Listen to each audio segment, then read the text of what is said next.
Madam Chair Larson and members of the Judiciary Committee, my name is Jon Uhler.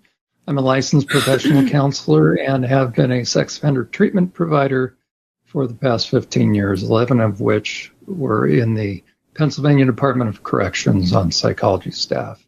I've worked with hundreds and actually thousands of sexual predators, and I come before you to urge passage of the legislation you're considering for reasons that I will share that I didn't know prior to working with this population. You've heard a lot about, is this about book banning and that kind of thing? I would urge you to reframe this in terms of what it is, which is necessary safeguarding.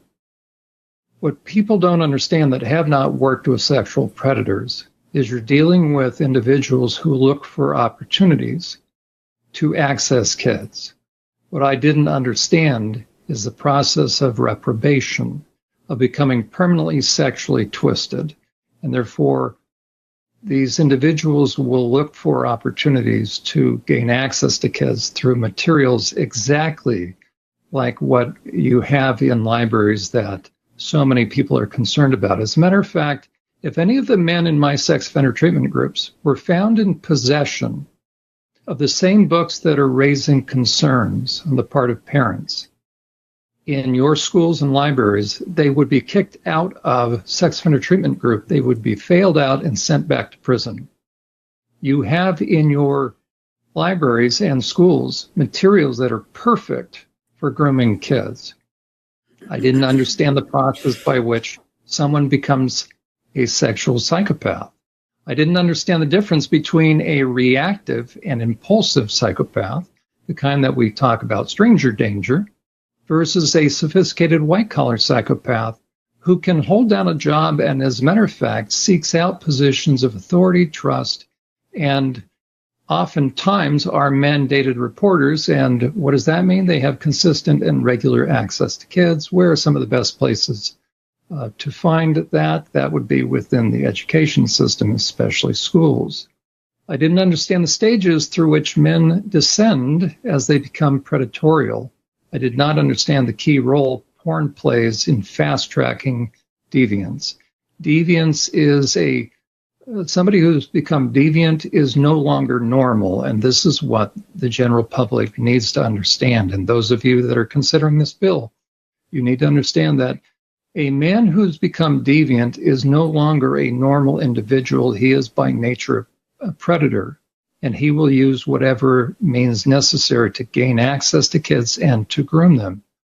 A deviant individual can only get aroused by causing harm, by causing some sort of lasting negative effect.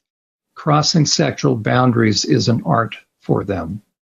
I didn't understand the fact that ever since porn became readily available back in the 70s, and certainly once it became readily available through the internet, that 100% of all sex offenders, I reiterate that 100% of all sex offenders are deeply steeped in pornography prior to arrest. And that 100% of all pedophiles are charged with possession of child rape porn, and about 98% are charged with the dissemination and distribution of it.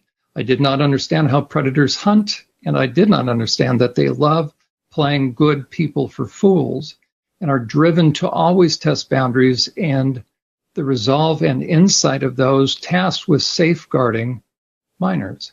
And I didn't understand that it is more common than not for sophisticated child predators to actually work in positions of trust, respect, and authority, and as mandated reporters. That is a significant concern that I have for libraries and schools. The question I have is this: for those that are tasked with overseeing the reading material that is put in front of kids, can you tell me some of the key indicators of predation? Can you cite for me, can you highlight, what are some of the key red flag indicators of a predator? And can you cite what might be the 9 red flag key clinical indicators of a child who is being perped on? If you can't, then you're in no position to go lax on safeguarding. Better to err on the side of safeguarding rather than have sexually deviant books that will be perfect in terms of a predator getting them in front of kids. By the way, predators love going to libraries, public libraries. They can bring porn up. Unfortunately, the American Library Association has policies to where once somebody is off a computer, their browsing history is scrubbed. I had a number of men in sex offender treatment in prison that were violated for what? In libraries under the guise of looking for jobs. What were they doing? They were accessing porn, had the screens placed in such a way that the librarian could not necessarily see it, but other kids could. And then also they're able to get material right off of the shelves, go back to a table. And what are they doing with their hands as they're sitting next to kids? You can probably guess that. I never would have anticipated that predators would be so successful in getting grooming materials placed in schools under the guise of trans and or SOGI sex ed, sexual orientation, and gender identity. I didn't anticipate sexually deviant and predatory men cross-dressing in women's underwear and in drag being so bold as to work their way right into and access vulnerable women and minors via sports teams, women's prisons, deviant sex ed, and drag queens, and even furries, by the way. Classic example would be the LGBTQ activist and former Trevor Project executive Sam Brinton, the former Undersecretary of Energy who stole women's luggage. My message is really quite straightforward. To adequately protect minors from predators, it takes a commitment to an unapologetically high bar approach toward the safeguarding of minors via firm and clear boundaries based upon proper understanding of the ways predators will endeavor to gain access to vulnerable women and minors. Toward that end, I urge a due pass on this bill, on Senate Bill 2307. Thank you, and I stand for any questions. Any questions for Mr. Uhler?